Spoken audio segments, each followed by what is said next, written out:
Welcome to Photoshop Tricks Under 2 Minutes. This tutorial will show you how to create a color halftone effect in Photoshop. First, duplicate your main image layer.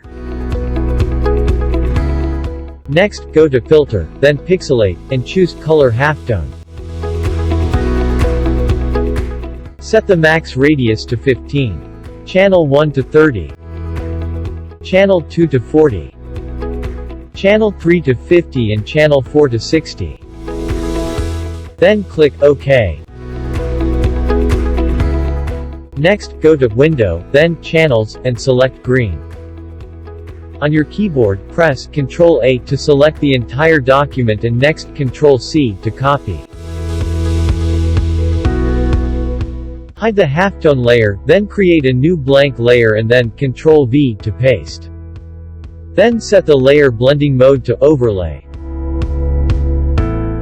You may adjust the layer opacity if you want to make the subject reveal more than the halftone layer. That's under 2 minutes.